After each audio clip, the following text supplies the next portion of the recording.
सारअन्थाइ गावनायनिफ्राय सासे फरायसुलिया खुनुरुखुम जिउ रैखा मोनदों। चिरां जिल्लानि भारत भुटान सिमानि खाथियाव थानाय दागगारि हाथिसार ओनसोलनि 2 नं खाग्राबारि गामिनि थागिबि रतन मुसाहारिनि नखराव दिनै हर 1:30 रिंगासोआव सारअन्थाइ गावनायनिफ्राय सासे फरायसुलिया खुनुरुखुम जिउ रैखा मोननो हायोब्लाबो नखरनि 2 मोसौ 2 बोरमानि जिउ खहा जायो।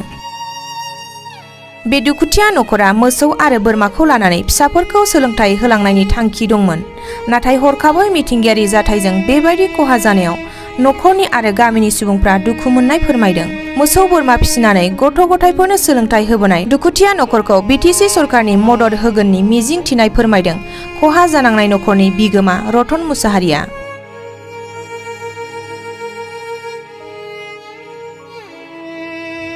हरावहाय बेनो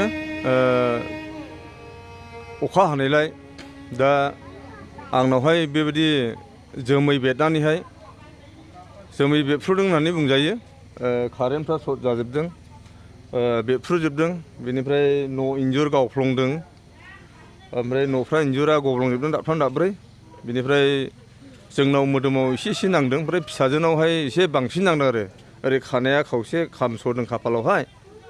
बेनिफ्राय ओरै इन्जुर गब्लंनानै दा मोसौनावहाय गलियाव नांहैदों। मोसौनाव नांनानैहाय मोसौ 2 थैनाय जाबाय, बिमा फिसा। बेनिफ्राय लोगोसे बोरमा 2, मासे बिमाखा मासे खासि। दा बे खहा जाबाय आरो बेजों लोगोसेनो आङो मोसौखौ नै मास मोननैल' जादोंमोन, 55,000नि लानाय जादों मोसौखौ। दा बोरमा खासि दं बिदिनो 2जों नों हमना ला 15,000, गासै नोङो 70,000 बायदि खहा जाबाय आरो आंनावहाय। माबा थांखि दंमोन नामा? थांखिया आंना बेनोमोन, आंनि मिजिं थिनाया, आंनि मिजिङा जे गथ'फोर दं नालाय, फिसा फरायनाय दं 2, दा बिजनेसफोरबो गैया, जेबो गैया, इनकाम गैया, साख्रि बाख्रि गैया जेबो।